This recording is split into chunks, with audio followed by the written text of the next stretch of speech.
नमो भगवते वासुदेवाय।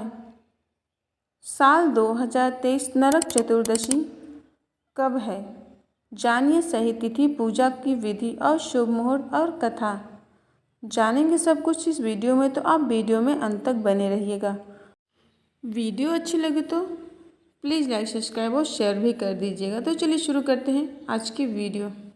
कार्तिक मास में कृष्ण पक्ष की चतुर्दशी तिथि पर नरक चतुर्दशी का पर्व मनाया जाता है। इसे रूप चौदस, नरक चतुर्दशी, छोटी दीपावली, नरक निवारण चतुर्दशी अथवा काली चौदस के नाम से भी जाना जाता है। इस दिन मृत्यु के देवता यमराज, माता काली और श्री कृष्ण की आराधना की जाती है। इस दिन सूर्योदय से पूर्व स्नान करके यम तर्पण एवं शाम के समय दीप दान का बड़ा महत्व है। कहते हैं नरक चतुर्दशी पर दीप जलाने से यमराज प्रसन्न होते हैं और अकाल मृत्यु का भय नहीं रहता। नरक चतुर्दशी की पूजा अकाल मृत्यु से मुक्ति और स्वास्थ्य सुरक्षा के लिए की जाती है।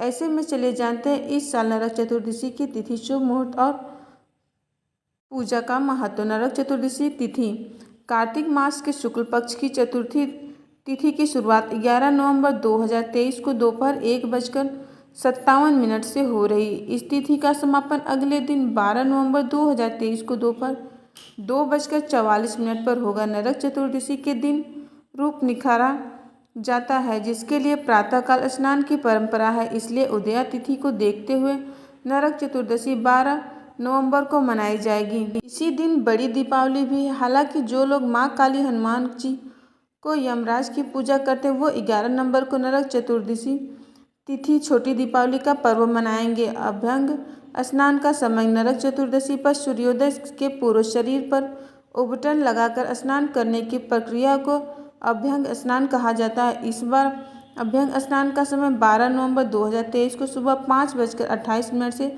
6:41 तक है। नरक चतुर्दशी 2023 की पूजा विधि। नरक चतुर्दशी के दिन सूर्योदय से पहले स्नान करके साफ कपड़े पहन ले। नरक चतुर्दशी के दिन यमराज, श्री कृष्ण, काली माता, भगवान शिव, हनुमान जी और विष्णु जी के वामन रूप की विशेष पूजा की जाती है। घर के ईशान कोण में इन सभी देवताओं की प्रतिमा स्थापित करके विधि पूर्वक पूजन करें। देवताओं के सामने धूप दीप जलाएं, कुमकुम का तिलक लगाएं और मंत्रों का जाप करें। चतुर्दशी के दिन यम देवता का पूजन अकाल मृत्यु से मुक्ति के लिए किया जाता है। इसके अलावा एक पौराणिक मान्यता है कि भगवान श्री कृष्ण ने कार्तिक माह की कृष्ण पक्ष की चतुर्थी के दिन नरकासुर का वध करके देवताओं और ऋषियों को उसके आतंक से मुक्ति दिलाई थी। चौदस की कहानी।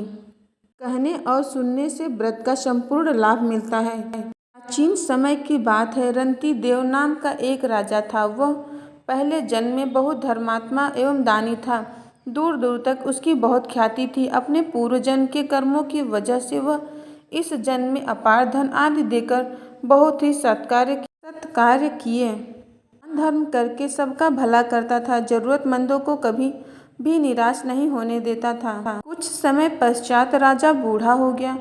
उनके अंत समय में यमराज की दूत लेने आए। राजा को देखकर डराकर घूरते हुए कहा, राजन, तुम्हारा समय समाप्त हो गया। अब तुम नरक में चलो, तुम्हें वहीं चलना पड़ेगा। राजा ने सोचा भी नहीं था कि उसे नरक जाना पड़ेगा। राजा ने घबराकर यमदूतों से नरक ले जाने का कारण पूछा और कहा कि मैंने तो आजीवन दान धर्म किए, सत्कर्म किए। तो यम के दूतों ने कहा, राजा, आपने जो दान धर्म किए वह तो दुनिया जानती है, किंतु आपके पाप कर्म केवल भगवान और धर्मराज ही जानते हैं। राजा बोला, मेरी आपसे विनती है, आप मेरे पाप कर्म मुझे भी बताने की कृपा करें। तब यमदूत बोले, एक बार तुम्हारे द्वार से भूखा ब्राह्मण बिना कुछ पाए वापस लौट गया था। वह बहुत ही आशा के साथ तुम्हारे पास आया था, इसलिए तुम्हें नरक जाना पड़ेगा। राजा ने विनती की और कहा, मुझे इस बात का ज्ञान नहीं था। मुझसे बहुत बड़ी भूल हो गई। कृपा करके मेरी आयु 1 वर्ष बढ़ा दीजिए ताकि मैं भूल सुधार सकूं। यमदूतों ने बिना सोचे समझे हाँ कर दी और राजा की आयु 1 वर्ष बढ़ा दी। यमदूत चले गए। राजा ने ऋषि मुनियों के पास जाकर पाप मुक्ति के उपाय पूछे। ऋषियों ने बताया, हे राजन, तुम कार्तिक मास की कृष्ण पक्ष की चतुर्दशी तिथि को व्रत रखना और भगवान कृष्ण का पूजन कर, ब्राह्मण को भोजन कराना तथा दान देकर सब अपराध सुनाकर क्षमा मांगना, तब तुम पाप से मुक्त हो जाओगे। कार्तिक मास के कृष्ण पक्ष की चतुर्दशी तिथि आने पर राजा ने नियम पूर्वक व्रत रखा और श्रद्धापूर्वक ब्राह्मण को भोजन कराया। अंत में राजा को विष्णु लोक की प्राप्ति हुई। इति शुभम। सो फ्रेंड्स, आज की वीडियो कैसी लगी? वीडियो अच्छी लगी हो तो प्लीज़ लाइक, सब्सक्राइब और शेयर कर दें। मिलते हैं नेक्स्ट वीडियो में। धन्यवाद। आपका दिन शुभ हो।